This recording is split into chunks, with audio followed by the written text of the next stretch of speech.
Hello, everyone. Thank you so much for coming here tonight. My name is Marla. I'm the Events and Social Media Coordinator here at Friday's Books. And I just want to say thank you to our audience in person and online for purchasing a copy of The Devil in the Grove from Friday's Books, which helps us as we return to host events in the store. To make our events more accessible, we are recording tonight's event and it'll be on YouTube soon. And we are asking the participants to include by 7 p.m. so that we can be mindful of our colleagues. And now I would like to briefly introduce James Williams. He retired as a public defender of Orange and Chatham counties. He is one of the founders and co-chairs of the Orange County Community Remembrance Coalition and chair of North Carolina Commission on Racial and Ethnic Disparities. Thank you. Thank you so much for that introduction, and welcome to all of you, both in our audience in person and those of you who are on Zoom. My name is James Williams. I am one of the co-chairs of the Orange County Community Remembrance Coalition, and on behalf of the coalition and the other co-sponsors of this discussion, which includes Flyleaf Books, Carolina Public Humanities, the Northern Orange NAACP. I again want to welcome you to this discussion. The book, The Devil in the Grove, was a 2013 Pulitzer Prize winner by Gilbert King. It is so rich in not only history, but it addresses issues that we as a country are still addressing today. And we have a stellar panel to participate in this discussion. To my immediate left is Judge Hathaway Pendergrass. He's I believe, a 2012 summa cum laude grad of North Carolina Central University Law School. He was a lawyer with Epting and Hackney here in Orange County. He did a lot of good pro bono work and work for our communities during that time. In 2020, he became a district court judge for Orange and Chatham counties, and he still serves in that capacity. And he's also a member of the Orange County Community Remembrance Coalition.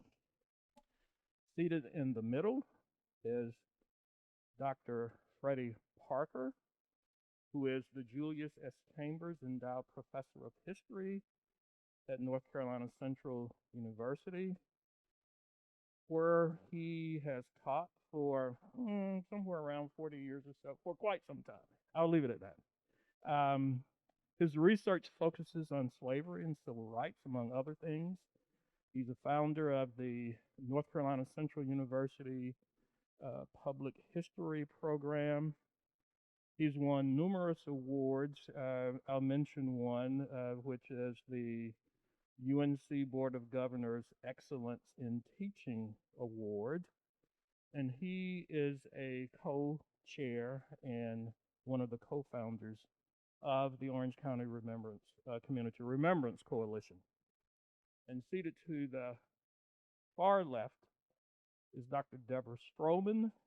She's an adjunct professor at the School of Public Health at the University of North Carolina. She is also director of the Carolina Sports Business Club. She's a national racial equity trainer. And recently she received the North Carolina NAACP Woman of the Year Award. So,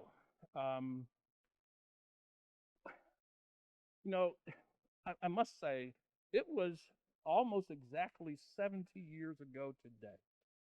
It was November 6, 1951, that Sheriff Willis McCall of Lake County, Florida, was transporting two people who had been charged and convicted of rape and sentenced to death, and whose case had been overturned by the U.S. Supreme Court.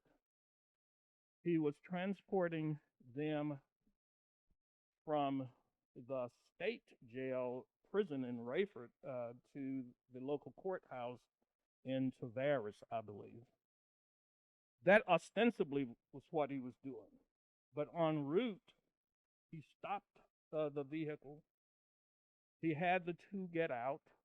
He shot and killed Samuel Green, and he shot and attempted to kill Walter Irvin. Somehow, miraculously, Walter Irvin survived, and the case eventually is retried. Of course, there's now only one of the Groveland Four, because one had been killed by law enforcement prior to the first trial. So two of them had been killed by law enforcement. One had already been convicted and sentenced, a young kid, 16 years old, to life imprisonment. And so the only one left to be tried during 1951 was Mr. Irving. And the book, Devil in the Grove, is about not just that trial, but it's about racial oppression, racial terror, and the mix with the economy and the court system in Lake County, Florida, in the state of Florida, and indeed in the United States of America. So with that being said, I'm going to turn it over to Dr. Parker and ask him to give us sort of an overview of sort of what was happening historically at that time, you know, not just in Florida, but in the country and in even maybe North Carolina. This was a difficult book to read on many levels. What the author does is to present to us so many different layers to examine. And as a historian, it forced me, of course, to look back, to look at the fact that I don't know how many of you have read John Hope Franklin's book, The Militant South. But if you have not read that book that was published way back in 1956, take a look at it, because it helps us to understand to a great extent the psychology, the mentality of Southern whites. And then you might want to take a look at Wilbur J. Cash's book, The Mind of the South, that was published back in 1941. And you go back, you say, my God, 60, 70 years ago, but they're still relevant in helping us to understand where we are today. And then as I look back to 1865 to 1866, I also look at January 6, 2021. And I see this nexus between yesterday and today. And I look around and I say, my God, a lot has changed, but a lot hasn't changed. When we go back and look at the Freedmen's Bureau records beginning in 1866 and look at the atrocities, they had a little section that they called outrages against Black people committed by white people. And if you go back and look at all of those for the southern states, it's incredible. These are individual acts of terrorism, not counting the Ku Klux Klan, what the Ku Klux Klan had begun to do, the Knights of White Camellia, later the Red Shirts, the Rifle Associations of South Carolina and Louisiana. And so as I go back and look at at the Colfax massacre of 1873, where 150 black folks were killed. The Wilmington Race Riot of 1898. And there's a common theme as we go through and look at 1906 in Atlanta, in 1921 Tulsa, in 1923 Rosewood, in 1926 Ochia in Florida, and then here in 1949 is the protection of Southern white womanhood. This notion that we have to protect our Southern belles at any cost. And the way that we do that is through the use of violence. And so in terms of a historical overview, what we see happening between 1946 and 1952 here is just a snapshot of what has been happening all along. Nothing has really changed from the time that slavery ended in 1865. And then I had one student ask me in class the other night, why was the South why were Southerners so mean and so militant? Why have they continued to do right down to 2021 what they've been doing for 250 years? And I thought about the militant South, and Dr. Franklin says essentially you had to protect the institution of slavery. And any time that there was a threat to the institution of slavery, you had to use violence. And the epitome of that came in 1861 with the Civil War. And so when slavery comes to an end in 1865, the threat continues, because now we want to take you back to a condition that's akin to slavery. And we have to do everything in our powers to ensure that we keep you in check. One word that I use is the word control. When you go back and look at the slave code, for example, in North Carolina, that was passed in 1715 and revised in 1723 and again in 1741, the one word that sticks out there is control. Control. 1741, you passed a law to outlaw a slave if he or she ran away.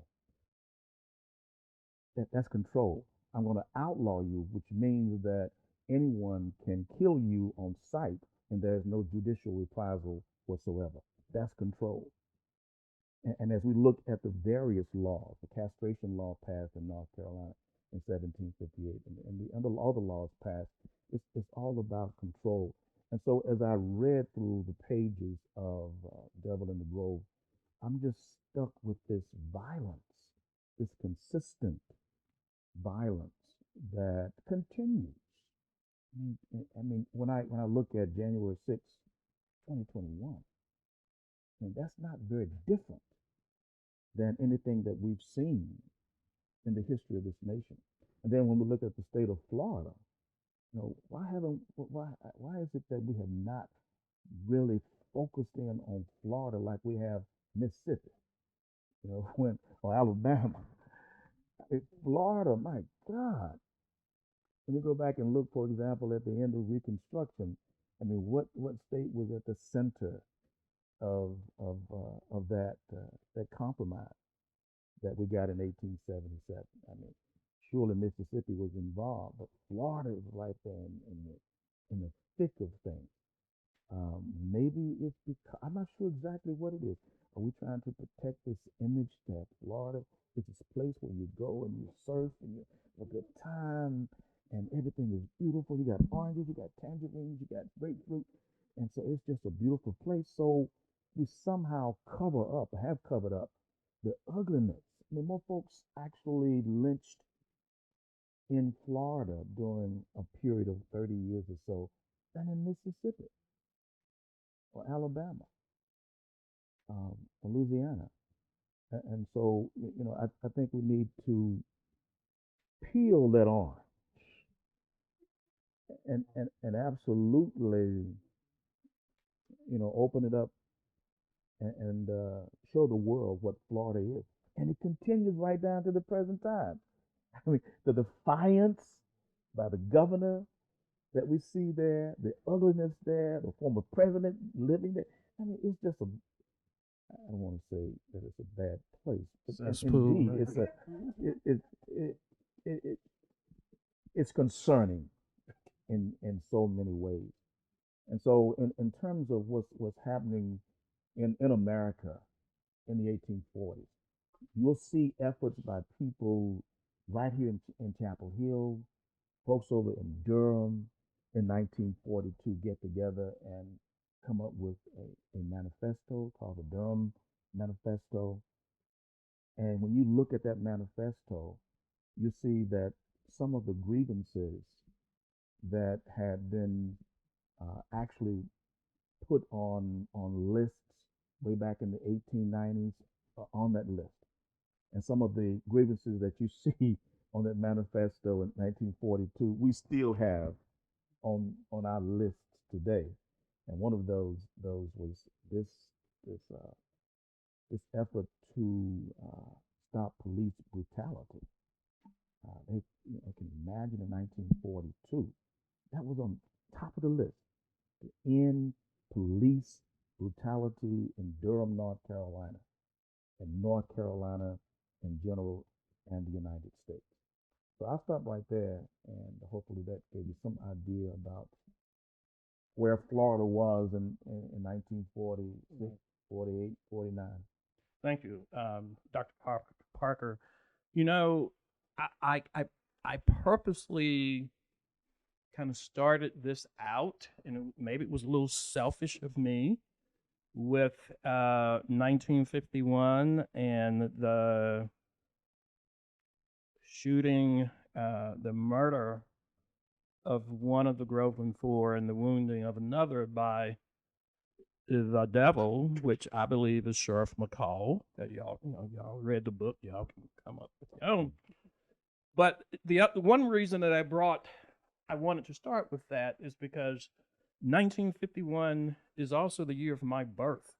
And I often sort of orient myself in the arc of history about things that were going on the year that I was born. And so, you know, kind of as it relates to this issue in North Carolina, there are several things that I want to lift up, and then we're going to go to the judge. So, April 23rd, 1951, there was a young 16-year-old girl by the name of Barbara Johns who led a student strike. A number of students walked out of the school at Robert Moton High School in Farmville, Prince Edward County, Virginia, because the school that they were attending was woefully inadequate in terms of facilities as compared with the white school. And so part of this school equalization effort was something that the NAACP and others were much involved in at that time. In that case, Thurgood Marshall and others went on to become involved in, and it became one of the Brown versus Board of Education cases.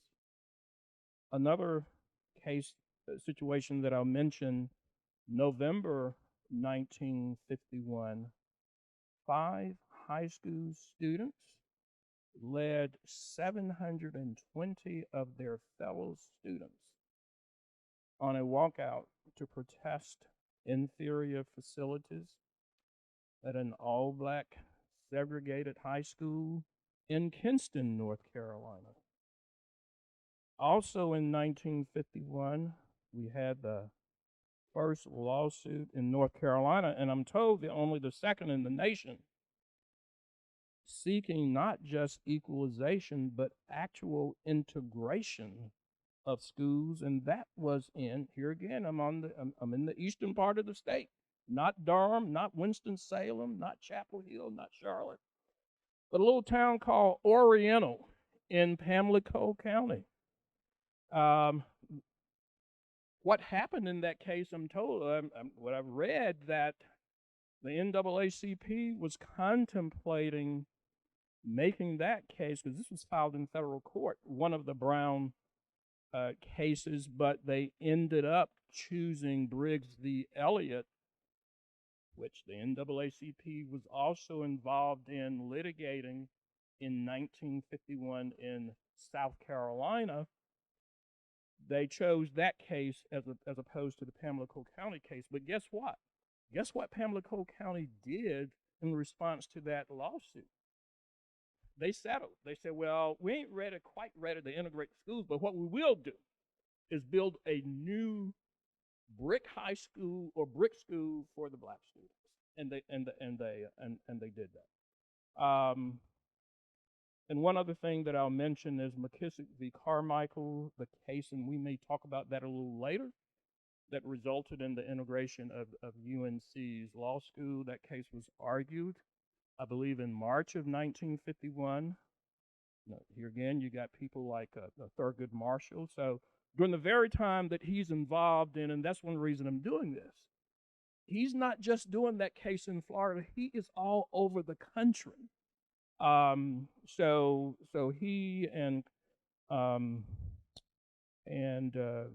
Conrad Pearson and Cecil McCoy, who were two local North Carolina attorneys, argued McKissick v. Carmichael in 1951, and that case was eventually decided in April of 1951. So that's just some of the things that were going on right here in North Carolina in the very year that the second Devil in the Grove case was tried. And so with that backdrop, Judge, I want to go to you in terms of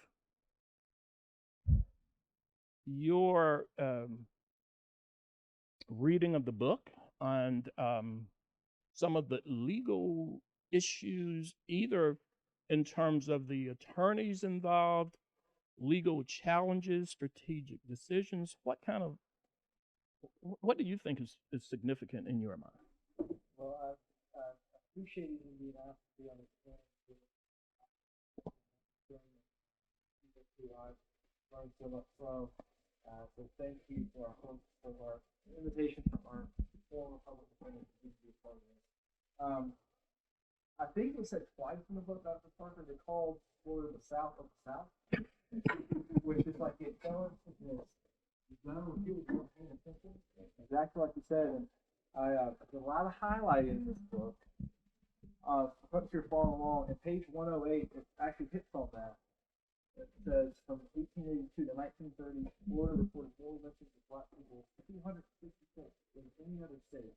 And from 1900 to 1930, the first capital lynchings was twice that in Mississippi, Georgia, and that's in that same paragraph. It said, the state of Florida appears to be immune to media state.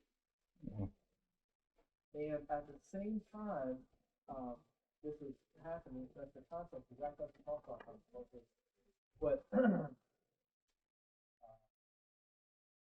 Williams and I talked about, when we were thinking of this, Justice Marshall seemed almost like a Batman character. Every time there was something that occurred, and it was happening daily, of a new case that was brought up from the United States of America, he got a call, he got a letter, he got something, and he went. Rapid. He went by plane, he went by train, he went by car.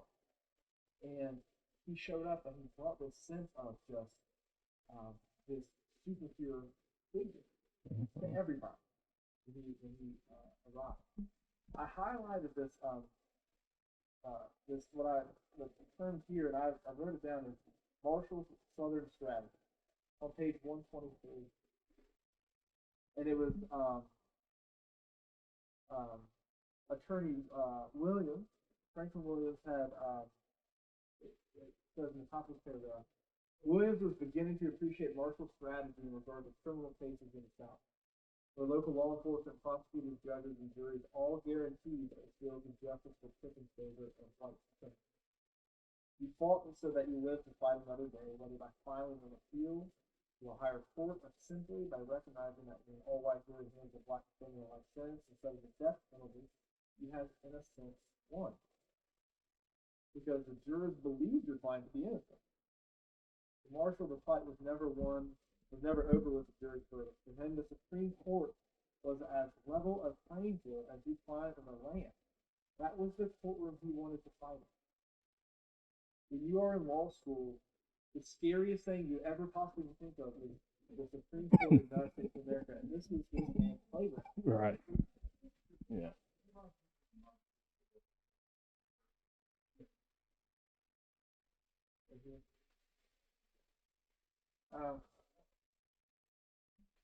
That was where he made all the changes, and it's the same reason why for so many years, I think many of us have, no matter what you feel about any president, we understand the position of the things in regards to nomination of Supreme Court justices and the importance. You look at all the cases that were fought and changed everything.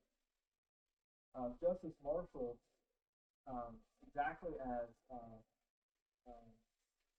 we just started discussing, this case was, he took this case in 51 when he was arguing himself. During that time period, we are surrounded by all of the types of cases. This Wetner case, McWard versus Oklahoma State of Regents, Kelly Kramer, Smith, Allright. Cases that are changing the landscape of the United States of America. And he is touching every single one of these, arguing these, and one of the things that we always would talk about in law school is how you're finding this perfect case. These cases aren't just coming out randomly and he's finding them and saying, yes, that sounds good. There are tons of defendants or plaintiffs in some of these cases who are having the same issue across the United States of America. And so Justice Marshall is picking the best cases, the cases where when the University of Texas Law School argues that the law school set for the non-white law school is fine because it has some books in a basement. And they don't want to admit Dr. Painter to the school in Oklahoma and instead decide to, well, we're okay if we can put railing around their seat in the middle of the court, middle of the room. And he's selecting these cases that he feels are going to change everything. There's another piece that I love to take on page 187 of this, that they outline how what was happening in the Sweat case. Marshall's vision had extended beyond the case in the Travis County courtroom, by which he was essentially setting the juristic stage for the Supreme Court to overrule the case that we all know in Plessy versus Ferguson, that 1896 landmark case. And he is setting, by taking all of these different cases throughout the United States, to take down that case. And we're not even talking about Brown versus Boyd, which we're all taught about. All these other cases are a part of this. That same strategy that I mentioned, that was the Marshall Southern strategy of when you might win even when you are found guilty but you get a life sentence. We see that actually happen in the case with Mr. Irvin, when he's offered that right before they start. And he says to Mr. Irvin, they're going to find you guilty, you're going to be sent, and you're going to be sent to death. And you could tell by the writing, by the sense of the author, that there was the acknowledgement of accepting it. That is that strategy to keep fighting. When Mr. Rhodes, you were public defender, you had those discussions as well all the time with defendants, and I'm not sure even how much it's changed of how we see in the criminal justice system now, but and it relates to those cases. And again, those are such cases that I never tried. You were the expert of it, the folks sitting in this room tonight. But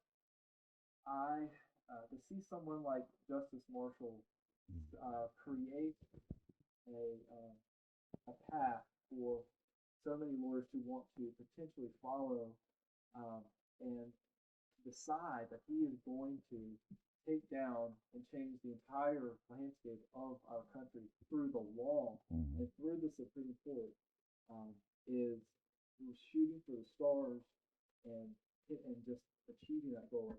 It's just you get a piece of it. Yeah. Thank you so much for that. And there's a lot in what you said that we could spend easily 45 minutes addressing, but I want to sort of highlight a couple of things about the legal context and get your reaction to. One is, the case, the Groveland 4 cases was about white womanhood and the threat of the black man to white womanhood and the criminal justice apparatus. But also we get a good sense of the economic oppression and peonage in Lake County, Florida, and I'm sure other places in Florida and in the South, where the sheriff, the devil, I'll call him, pretty much made sure that the orange industry had ample bodies to pick that fruit at almost, free. I mean, they got, a few coins here and there, because he would use the system to lock them up if they didn't do what was expected of them by him. It was like he was the overseer of a plantation. The overseer and the driver. Overseer and the driver. That is correct. That is correct. So that aspect, but also when we look at certain decisions that had to be made as a trial attorney, I was struck by this sense that the attorneys were very careful, and necessarily so, not to challenge in any significant way the testimony of the innocent white female victim. Don't even question whether or not she was right, because they knew if they did that, it was a guarantee. I mean, chances are it was guaranteed there, but if they did that, then there was no chance at all. And so they kind of danced all around, that. I mean, their theory was, well, yes, she was right, but it wasn't by our guy, our guy in essence. And that was a decision that they had to make given the racial realities of the time. I mean, Specifically to that, they did have Ackerman who foster versus Thurgood Marshall. Right. And any other black attorney who was present. Right. Challenge. Not, yeah, right. And the point that was also interesting, the second retrial, the description of her was much more reserved, it was very quiet, and that you really couldn't challenge that on call as well.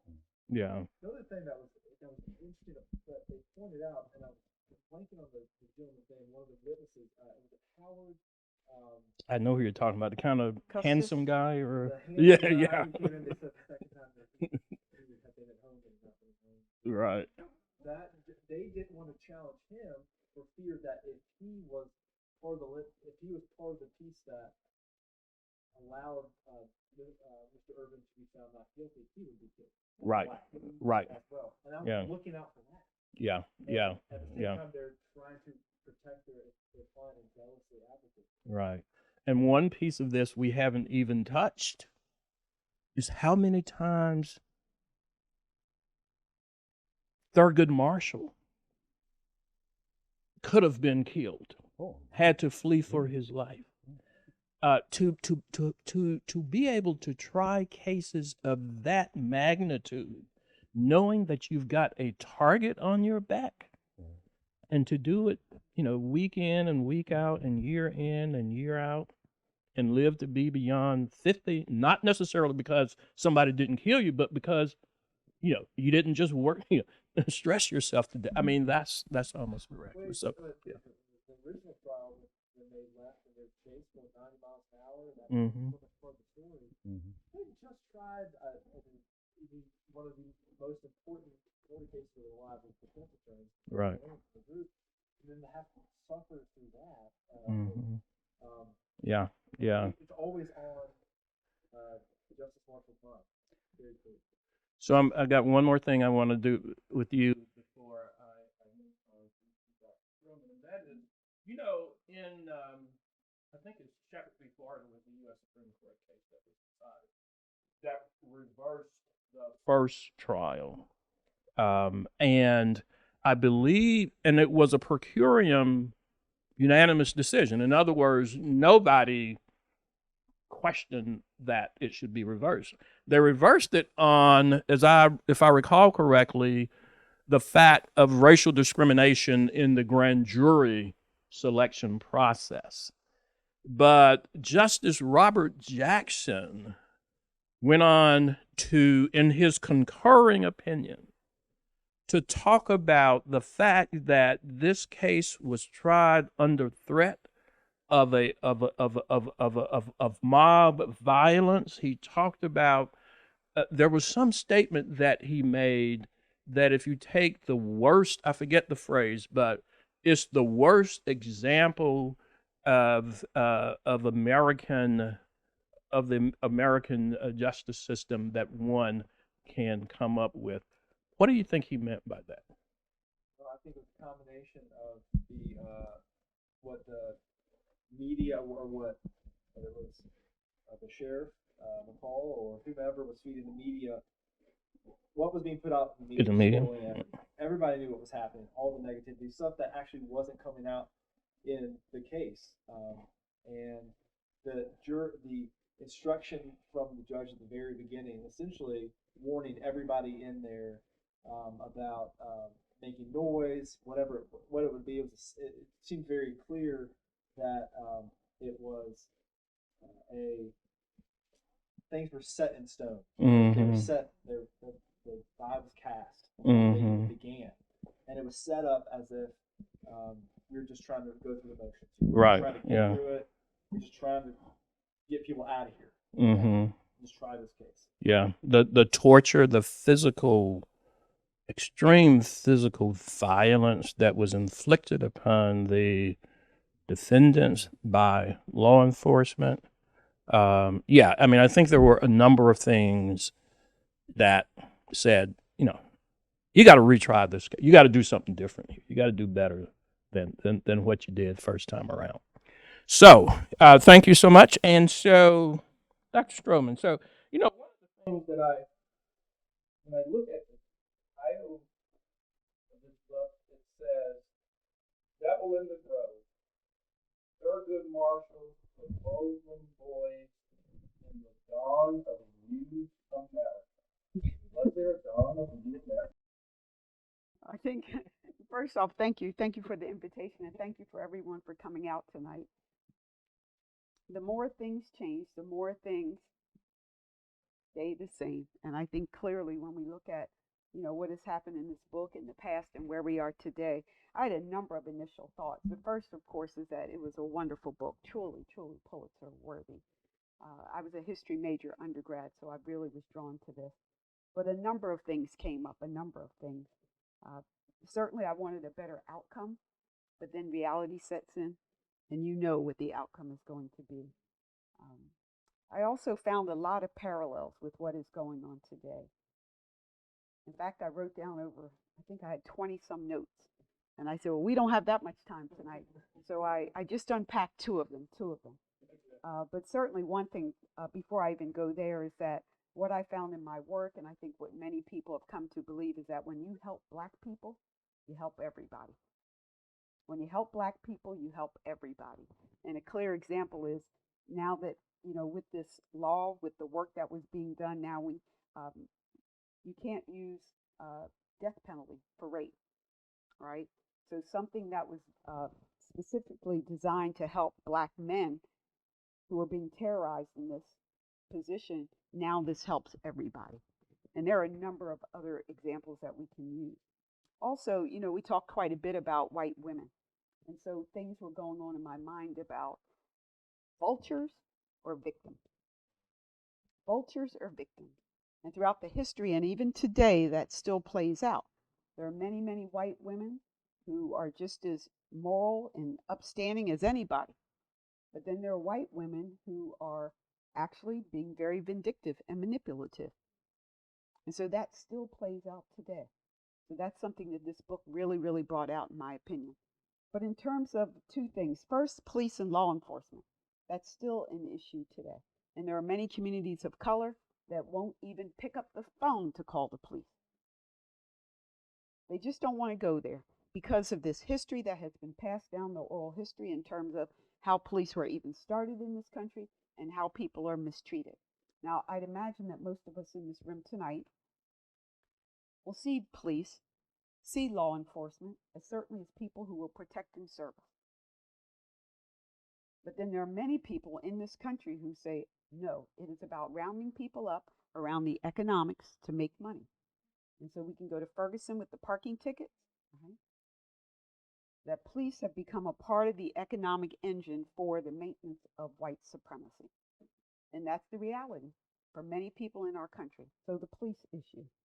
Also thinking about the FBI informants.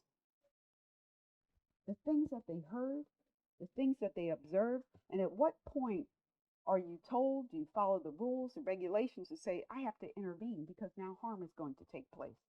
Someone might die. And so I think about that today. We need informants. We need you to be there right up until the moment, until this harm takes place. But at what point you know, humanity takes over and you say, you know, I have to reveal myself, then you have to risk losing your life. On page 247, I like to read that. 247.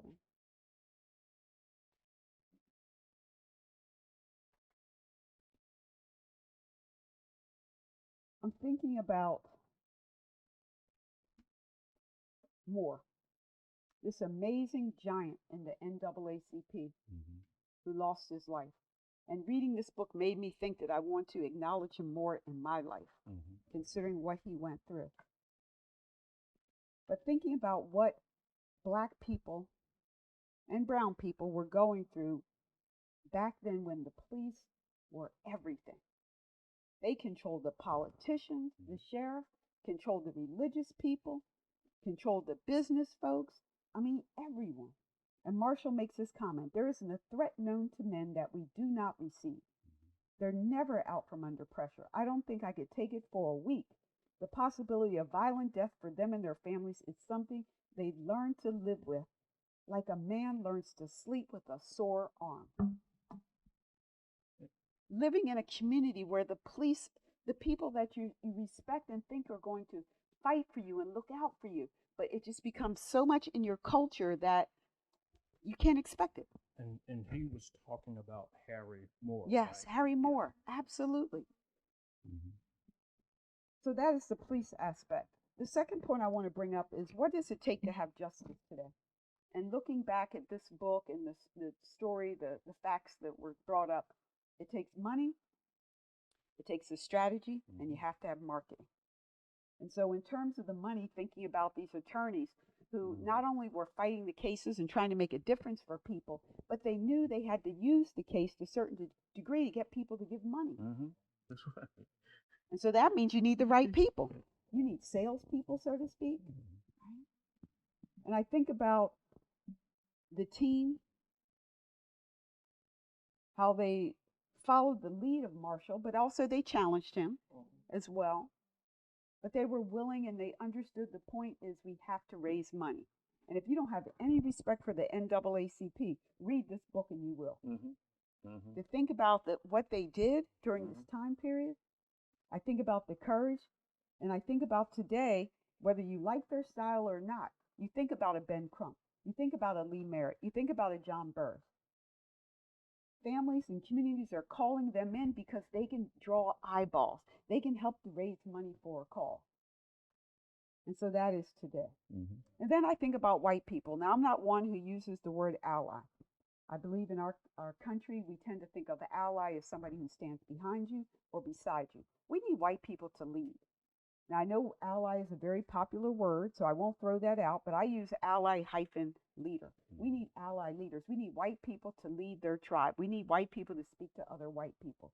And as you brought up, we've had Ackerman, right? They knew he had to speak to the white woman in the court. But I think about Governor Collins. He stood up. He made a difference. I think about Greenberg. He stood up. And then I think about, okay, modern day people. Well, one thing that our educational system does is oftentimes we don't lift up our white freedom fighters. I think it's by design. We don't know about Ann Brady. We don't know about Jonathan Myrick Daniels. We don't know about Reverend Reed. All these white people who said from day one, this is not justice, this isn't fair. But are we taught that in our schools? So I think about Mitch Landrieu, right? New Orleans. Those 4 Confederate statues would not have come down without a Mitch Landrieu. Whatever you think about him, his politics, whatever, but it took a white person speaking to white people that helped to make a difference. And then in terms of the strategy, we talk about the networks, the collaboration, going into these very, very scary, what I would call evil places. And you get a hotel room, but then you're slipped out and you have to go stay with someone else at their home. Does that happen today? Maybe, maybe not. But you need a network. You need collaboration. You need trust. The Green Book. Yeah, you need the Green Book. Absolutely. And so we think about these networks and the communities that have to speak out before justice will take place. And I think about Ahmaud Arbery's case. Yeah. Until the community saw that video, no charges. It took the community. And so in that way, we all have to stay connected with one another because you never know when you're going to be needed to speak up in your voice. And then lastly, the marketing piece. Again, if nobody knows about your case, does anybody care besides that local, family or people in the community? And so we have to tell the stories. And I know people, in fact, there was a headline that, saying something about people are tired of racism. People are tired of talking about race. We have to keep our foot on the pedal because if we're quiet about it, it will continue. It will continue. All of the cases, everything is connected. Our systems are connected. What happens in the education system is connected to what happens in criminal justice, what happens in healthcare. All of these things are connected. And so we have to remember that. And we have to lift up people who are being courageous and who are standing up and doing this work. And as I say, and many others say, the story of race and racism in this country is the story of labor and power. And it really plays out here in terms of the economics. Well, thank you so much for that. There's a lot that I want to kind of exchange with you, but I'm mindful of the time. I think we've got like 12 minutes, and I do want to save a bit of time if there are people in the audience who have questions or if there's anything in the chat. Let me start with our attendees here. Is there any a question or a comment that you have related to either what you've heard or what you've read in the book, if you've read the book? Okay. Maybe not, and that's okay. I am going to take a moment to say this. One of the things that was probably the most difficult for me to deal with in the book, and there was a lot in the book that was difficult for me to digest, was this father standing with his son on this bridge, and those Klan type people forcing that kid to either be shot in the head and killed or to jump to his death. That I can't think of, I can't imagine anything more horrible, more mean, more inhumane than that. And, you know, I think about that song. Sometimes I feel like a motherless child, and I think about how many other children and parents have been placed in that situation. You know, think about Emmett Till. I think about the young kid, you know, the youngest kid ever executed in this country in South Carolina, who was so small. George Stinney. George Stinney. That they had to sit him on books so that they could connect him to the apparatus of death. I think about Tamir Rice and so many others. I think about the kissing case in Gastonia right here in North Carolina, those kids. And I think about what Claudia Rankin, I think it was Claudia Rankin that said that the condition of Black life is one of mourning, and Khadija Williams talking about the aftermath of lynching and how so much of what we are dealing with today is the aftermath of slavery.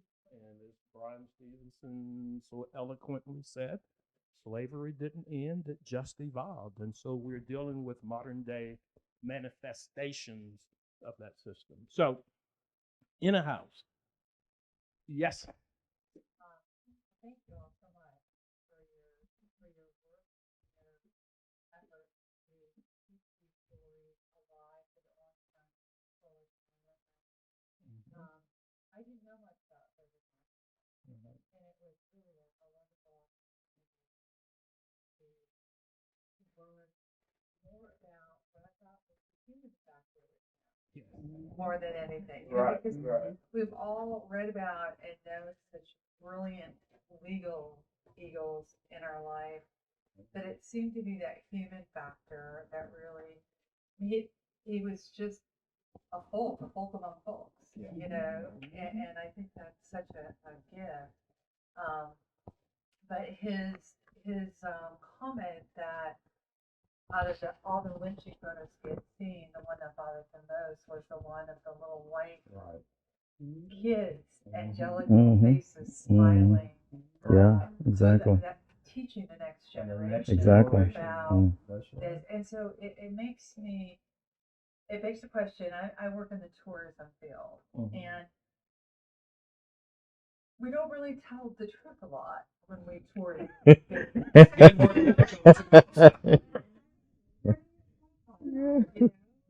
don't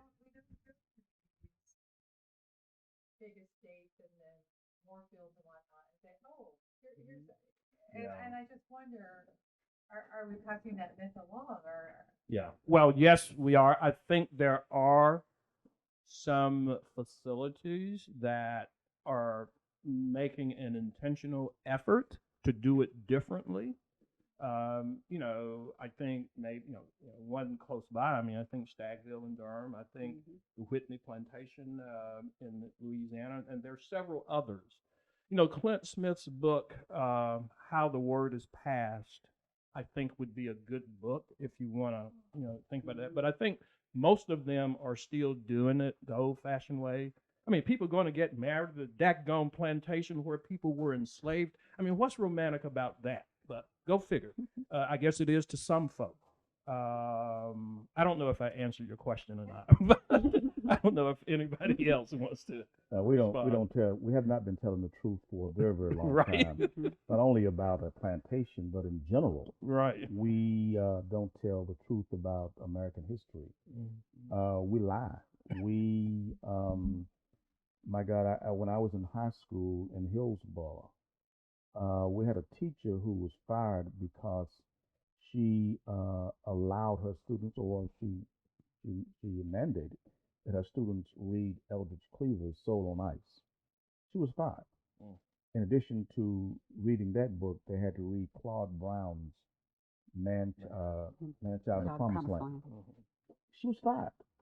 Absolutely fired. I mean, I remember going to court testifying in her behalf because people don't want that. I mean, it's the same thing that's happening right now. Folks just don't want to learn American history, when you start talking about Black American history or the history of women or Native American history, you know, you're offending somebody when you tell the truth. When you talk about the fact that there were 4.5 million Native Americans here in 1607, and by 1865 you have 300,000. You know, and you talk about, you know, what happened to those folks. Folks don't want to deal with that. We really don't want to hear about the institution of slavery. I think also there's a sense that we want to protect people, in the sense that people are fragile, versus believing that we can all handle it, that we can unpack it, we can examine it, we can learn from it, we can make sure that we don't repeat it. But instead, the thought is that everybody's so fragile, we just better not talk about it. And that's very, very sad. And our children are resilient. Certain people. Oh yeah. Right. Yeah. But our children are, Right. yeah, exactly. But children are resilient. I mean, they can accept this stuff. They can deal with it. The mamas and the daddies are the ones who similarly can't deal with it. Yeah. Dr. Stroman, I think the point you made earlier is about power. The relinquishment of that power. And they want to grasp, hold, and keep it. Yeah. Well, yes.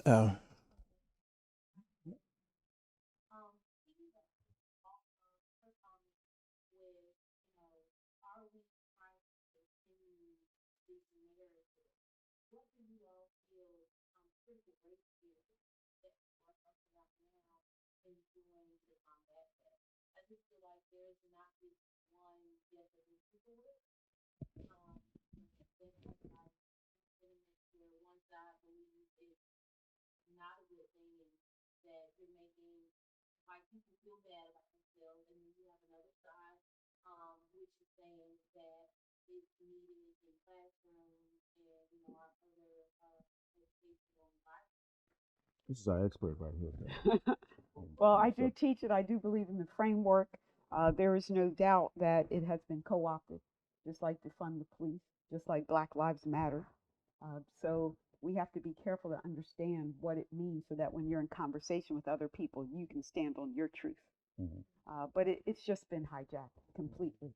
But anybody who's actually read it, who's studied it and analyzed it, knows that it is not the be-all and end-all in terms of our freedom as a community. But it is very clear that there is a permanence of racism, and it's embedded in all of our systems. And many people applaud that, because now that we have that down, now we can go to work, right? The other thought is that, well, it's so negative to say that we have racism and it's just embedded in all our systems. It's just negative thinking. And so the counter question would be, well, is medicine bad? Because that focuses on illnesses and diseases. No, right? And so people will use these things, but right now I believe it's the flavor of the year, and there'll be something else 2 years from now. Right. But again, we have to have community, we have to have connections so that we can speak this truth. But there are many, many white people in this country who also support critical race theory. And so now we start talking about silence is violence. Are we going to get more people to speak up and say, yes, this makes sense, and it's something that I like using in the classroom so I can debate it? So thank you for your question. Yeah, good question. We are right at, got 1 minute. It's 6:59. And so I want to take an opportunity to thank our wonderful panel. And thank you all for attending. I can't resist making one final comment, and sort of, with Thurgood Marshall in North Carolina, the first case that he worked on as a law student on an actual case was a North Carolina case. He did research for the Thomas Hocutt case when Thomas Hocutt was trying to get admitted into the UNC School of Dentistry, I believe. One of the professors asked Thurgood to do research on that case, because Thurgood, the other thing we had, he was he graduated first in his class at Howard. I mean, he was an excellent student. So that was his first legal case. Yeah, yeah. Yes. It's okay with me. All right. Well, thank you all so much. Glad you were able to attend. And have a good evening.